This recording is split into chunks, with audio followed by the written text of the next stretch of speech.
Merci. Cohérence. Monsieur le Président, Monsieur le Vice-président, nous ne pensions pas que vous étiez un adepte du « en même temps » comme le Président Macron.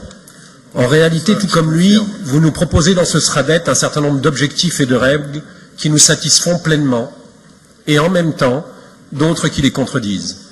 Vous nous présentez des objectifs ambitieux et, en même temps, des actions ou inactions de la région contraires à ces objectifs. Par exemple, vous écrivez à l'objectif 1.4 « Veiller lors de la conception de nouvelles infrastructures à la prise en compte des impacts environnementaux en termes d'émissions de carbone et de pollution locale ». À l'objectif 1.5.2 « Réduire les émissions de GES ». À l'objectif 1.6 « Préserver la trame verte et bleue ». L'ensemble de l'objectif 3.3 cherche à préserver et valoriser les potentiels fonciers pour assurer une activité agricole viable, soucieuse de la qualité des sols, de la biodiversité et résiliente. Alors que, en même temps, vous soutenez des projets autoroutiers comme la 45, dont l'étude d'impact de l'État rappelle qu'elle entraînera une augmentation de 30% des émissions de GES et supprimera 500 hectares de terres agricoles de qualité. Votre objectif 1.5.1 dit que vous voulez diminuer les émissions de polluants dans l'air, alors que, en même temps, nous attendons que vous teniez votre promesse pour, je vous cite, dès 2017, mettre en œuvre des solutions de report modal pour diminuer les camions dans les vallées alpines. Votre objectif 1.6.2 veut maintenir des milieux ouverts diversifiés, regrettant l'intensification des pratiques agricoles. L'objectif 4.4 veut préserver les pollinisateurs et, en même temps, vous continuez de soutenir prioritairement une agriculture intensive, fortement pesticidée et mortifère pour les abeilles en ayant diminué, voire supprimé les soutiens à l'agriculture biologique. Dans l'objectif 1.7, vous souhaitez limiter la pollution visuelle en maîtrisant le développement de la publicité extérieure. Et en même temps, la publicité de notre collectivité a explosé, notamment aux entrées de ville.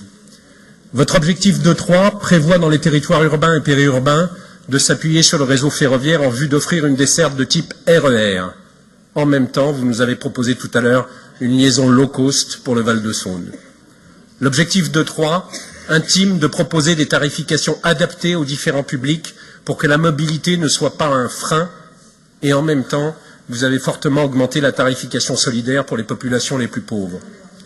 L'objectif 2.9 veut accompagner la réhabilitation énergétique des logements privés et publics et en même temps, la plupart des dispositifs régionaux en cours sous le précédent mandat ont disparu.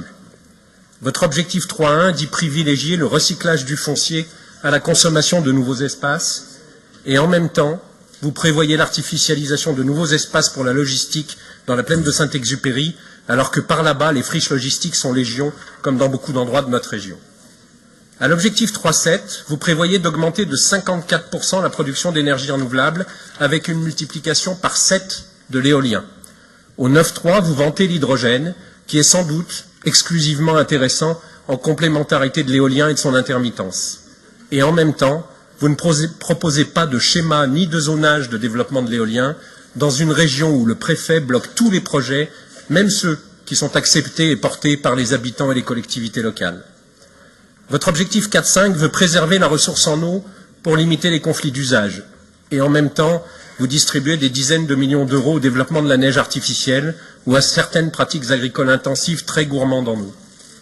L'objectif 5.4 annonce maintenir les performances nominales des petites lignes ferroviaires, alors que, pour l'étoile de Veynes et le Cévenol, on attend toujours un engagement de la région à la hauteur de ce qu'elle fait pour les routes nationales, avancer l'argent de l'État, ce que vous avez refusé lors du dernier budget.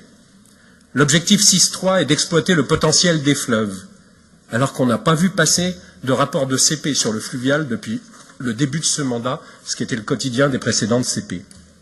Enfin, l'objectif 9.2 dit vouloir mobiliser les citoyens ou acteurs sur le changement climatique et l'érosion de la biodiversité en soutenant et diffusant les bonnes pratiques, alors qu'en même temps, vous avez détruit quasi totalement l'éducation à l'environnement dans les écoles. Nous comprenons mieux que vous ne souhaitiez pas que ce SRADET soit contraignant pour les collectivités, puisque manifestement, il ne l'est même pas pour vous-même. Même s'ils sont habitués que cela vienne de vous, de M. Macron ou de ses prédécesseurs, nous croyons que les citoyens sont fatigués des promesses non tenues, des actes contraires aux paroles. Merci. Merci beaucoup.